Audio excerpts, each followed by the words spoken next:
இந்த வீடியோல என்ன பார்க்க போறோம் அப்படின்னா வெக்டார் ட்ரிபிள் ப்ராடக்ட். ஏற்கனவே ஸ்கேலார் ட்ரிபிள் ப்ராடக்ட் பார்த்துருக்கோம். ஸ்கேலார் ட்ரிபிள் ப்ராடக்ட் என்னன்னா ஒரு 3 வெக்டார்ஸ் எடுத்திருக்கோம். A vector, B vector, C vector. இந்த ஒரு கிராஸ் ப்ராடக்ட் ஒரு டாட் ப்ராடக்ட் யூஸ் பண்ணியிருக்கோம். இதனோட ஆன்சர் பார்த்தோம் அப்படின்னா நமக்கு ஒரு ஸ்கேலார் வேல்யூ கிடைச்சிருக்கும். அதனாலதான் இந்த ட்ரிபிள் ப்ராடக்ட்டை வந்து ஸ்கேலார் ட்ரிபிள் ப்ராடக்ட்னு சொல்றோம். அதே வெக்டார் ட்ரிபிள் ப்ராடக்ட் போது A3 வெக்டார்ஸ் தான் யூஸ் பண்ண போறோம் நம்ம. ஆனா ரெண்டு இடத்துலையுமே நம்ம என்ன யூஸ் பண்ணுவோம் அப்படின்னா கிராஸ் ப்ராடக்ட்டை தான் யூஸ் பண்ணுவோம். அதனால இது என்னன்னு சொல்லலாம் அப்படின்னா வெக்டார் ட்ரிபிள் ப்ராடக்ட். ஓகேவா?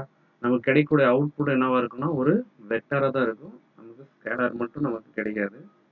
அதனால தான் இந்த ட்ரிபிள் ப்ராடக்ட்டை வந்து நம்ம என்னன்னு சொல்றோம் அப்படின்னா வெக்டார் ட்ரிபிள் ப்ராடக்ட். ஓகேவா?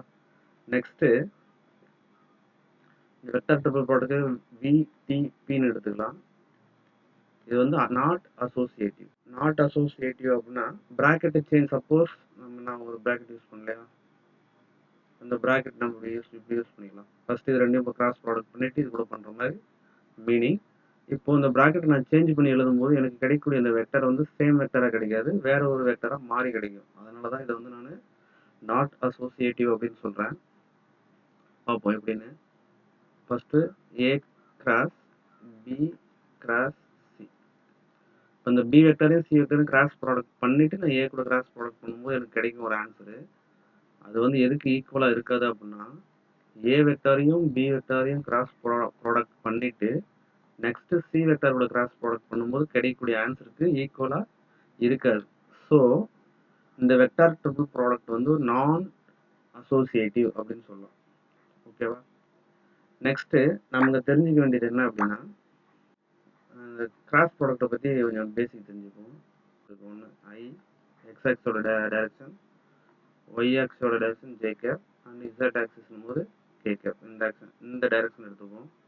இப்போ வந்து நமக்கு தெரியும் I cross J cap, I cap cross J cap அப்படின்னா கே கேப். இப்போ கிளாக் வைஸ்ல வந்துச்சு அப்படின்னா பாசிட்டிவ். இப்போ ஐயும் ஜேயும் கிராஸ் ப்ராடக்ட் பண்ணால் நெக்ஸ்ட் நமக்கு என்ன கிடைக்கும்? ஐயையும் ஜேயும் கிராஸ் ப்ராடக்ட் பண்ணும்போது நமக்கு கே கேப் கிடைக்கும். அதே ஆன்டி கிளாக் வைஸ் வந்தோம் அப்படின்னா ஐயையும் ஜேயும் கிராஸ் ப்ராடக்ட் பண்ணும்போது நமக்கு மைனஸ் கே கேப் கிடைக்கும். கிளாக் வைஸ் அப்படின்னா ஐ கிராஸ் ஜேனா கே கேப். அதே ஜே கிராஸ் ஐ, ஜே கேப் கிராஸ் ஐ கேப் அப்படின்னா இது வந்து ரிவர்ஸால் இருக்கு, அப்போ மைனஸ் கே கேப். ஓகேவா? இதே பார்த்தோம்னா வச்சுக்கோங்க, நெக்ஸ்ட் ஐ கிராஸ் ஐ எடுத்துக்கிட்டோம் அப்படின்னா parallel vector. So it is 0. Cross ப்ராடக்ட்ல பேரலா இருந்துச்சு அப்படின்னா 0. இது பேசிக், இது தெரிஞ்சா போதும். நெக்ஸ்ட்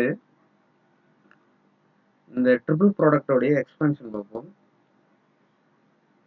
ட்ரிபிள் ப்ராடக்டோடைய எக்ஸ்பென்ஷன் என்ன? ஃபர்ஸ்ட் நான் A vector cross B vector cross C vector இதனுடைய எக்ஸ்பென்ஷன் என்ன அப்படின்னா சப்போஸ் பிராக்கெட் சேஞ்ச் ஆச்சுன்னா வேல்யூ சேஞ்ச் ஆகும். எப்படின்னு பார்ப்போம். சப்போஸ் நான் வந்து B vector cross C vector எடுத்துக்கிறேன்.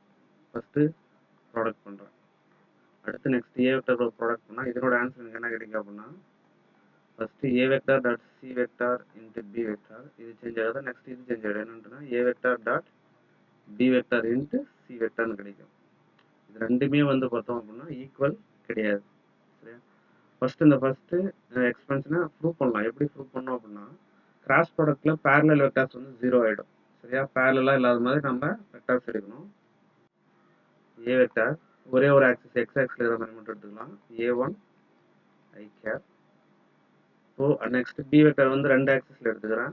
B1 I cap plus B2 J cap. மூணாவது சி வெக்டாரை வந்து 3 ஸ்பேஸ்ல எடுத்துக்கலாம். C1 I cap plus C2 J cap plus C3 K cap. ஓகேவா? இப்போ இந்த ஃபர்ஸ்ட் ஈக்குவேஷன் என்ன செய்யலாம் அப்படின்னா ஃபர்ஸ்ட் என்ன ப்ரூவ் பண்ணலாம்? ஏ கிராஸ் பி கிராஸ் சியை கண்டுபிடிக்கலாம் answer. A vector cross B vector cross C vector. அப்போ எல்லா வெக்டரோட வேல்யூஸ்லாம் சப்ஸ்டிட் பண்ணுவோம். A1 I cap cross B1 I cap plus B2 J cap. First ரெண்டையும் கிராஸ் ப்ராடக்ட் பண்ணிவிட்டு இது கூட என்ன செய்யணும், நம்ம சி வெக்டாரை கிராஸ் ப்ராடக்ட் பண்ணணும். C1 I cap plus C2 J cap plus C3 K cap. ஓகேவா? ஃபஸ்ட்டு ஐ கிராஸ் ஐ 0 ஆகிடும். இந்த ஐயும் இந்த ஐயும் கிராஸ் ப்ராடக்ட் பண்ணி 0. நெக்ஸ்ட் இந்த ஐயும் ஜேயும் கிராஸ் ப்ராடக்ட் பண்ணும்போது ஐ கிராஸ் ஜேனா நமக்கு கேன்னு ஆன்சர் கிடைக்கும். அப்போ கோஎஃபிஷியன்ட்டை மல்டிப்ளை பண்ணாங்க. அங்கே A1 இருக்குது, இங்கே பார்த்தோம் அப்படின்னா B2 இருக்குது. A1 B2 K cap. Next cross C1 I cap plus C2 J cap plus C3 K cap. Next இது ரெண்டையும் கிராஸ் ப்ராடக்ட் பண்ணுவோம். which is equal to கேவையும் கிராஸ் ப்ராடக்ட் பண்ணால் 0. இந்த கேவையும் கிராஸ் ப்ராடக்ட் பண்ணால் 0. அப்போ இது நமக்கு தேவையில்லை, இது ரெண்டு மட்டும்தான்.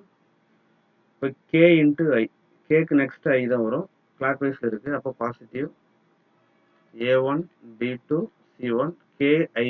அடுத்து நெக்ஸ்ட் என்ன வரும், ஜே. அப்போ ஜே கேப். நெக்ஸ்ட் கேக்கு முன்னாடி தான் இருக்கணும் ஜே, ஆக்சுவலாக ரிவர்ஸ் ஆர்டரில் வருது. அப்போ மைனஸ் ஐன்னு ஆன்சர் கிடைக்கும். Minus A1 B2 C2 I cap. அப்போ A vector cross B vector cross C வெக்டாரோட வேல்யூ என்ன அப்படின்னா A1 B2 C1 J cap minus A1 B2 C2 I cap. இப்போ நெக்ஸ்ட் நம்ம என்ன செய்யலாம் அப்படின்னா இந்த ஆன்சரை ரைட் ஹேண்ட் சைடு கண்டுபிடிப்போம். ரைட் ஹேண்ட் சைடு இதை கண்டுபிடிக்கலாம். A dot C into B vector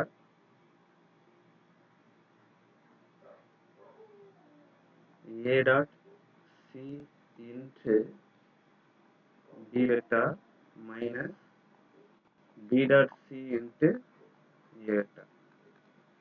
first A dot C கண்டுபிடிக்கலாம். இப்போ ஏவையும் சியையும் டாட் ப்ராடக்ட் பண்ணும். டாட் ப்ராடக்ட் பண்ணும்போது சேம் வெக்டாரை மட்டும் தான் மல்டிப்ளை பண்ணும். ஏவையும் சியையும் டாட் ப்ராடக்ட் பண்ணும்போது ஐ இன்ட்டு ஐயை மட்டும் தான் மல்டிப்ளை பண்ண முடியும். இங்கே ஐயோட கோஎஃபிஷியன்ட் என்ன அப்படின்னா இந்த ஐயோட கோஎஃபிஷியன்ட் A1, இந்த ஐயோட கோஎஃபிஷியன்ட் C1. இப்போ இது ரெண்டையும் நம்ம மல்டிப்ளை பண்ணோம் அப்படின்னா நமக்கு A1 C1 into B vector.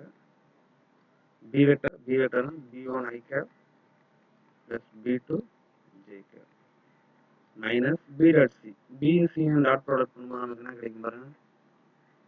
இங்கே வந்து பார்த்தோம்னா B1 I cap B2 J cap B1 I cap B2 J cap. இங்கே C1 I cap C2 J cap. இது நமக்கு தேவையில்லை, ஏன்னா அங்கே கே இருந்தால் தான் கே கூட மல்டிப்ளை பண்ண முடியும். அப்போ B1 C1 நமக்கு என்ன கிடைக்கும் ஆன்சர் அப்படின்னா B1 C1 plus B2 C2 into C vector. C vector நமக்கு தெரியும், சரி, இது A vector. A vector என்னது A1 I cap. A1 I cap. இதெல்லாம் மல்டிப்ளை பண்ணலாம்.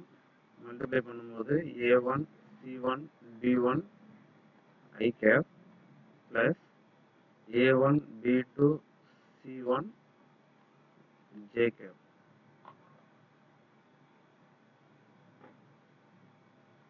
Next second part minus B1 C1 A1 I cap again minus A1 B2 C2 I cap. ஓகேவா? இந்த minus இந்த பிராக்கெட்டுக்குள்ள இருக்கிறதும் உள்ள நான் இது கூட மல்டிப்ளை பண்ணிட்டேன். ரெண்டு பேரும் கூட மல்டிப்ளை பண்ணியாச்சு. இப்போ பார்த்தோம்னா இந்த ஃபர்ஸ்ட் டேர்மும் இந்த தேர்ட் டேர்மும் ஒரே மாதிரி இருக்கும், ஆப்போசிட் சைடு இருக்கும். அப்போ இது ரெண்டுமே என்ன பண்ணிடலாம், கேன்சல் பண்ணிடலாம். இஸ் ஈக்குவல் டு நமக்கு என்ன ஆன்சர் கிடைக்கும், A1 B2 C1 J cap minus A1 B2 C2 A vector dot C vector into B vector minus B vector dot C vector into A vector. A1 B2 C1 J cap A1 B2 C2 I cap. இந்த ஆன்சரும் அதே answer தான் இருக்கு. A1 B2 C1 J cap minus A1 B2 C2 I cap. இப்போ right hand side சேமாக இருந்தால் left hand side ஈக்குவல்னு சொல்லிடலாம். So ஃபைனலாக என்னன்னு சொல்லலாம் அப்படின்னா A vector cross B vector cross C vector is equal to A vector dot C vector into B vector minus B vector dot C vector into A vector.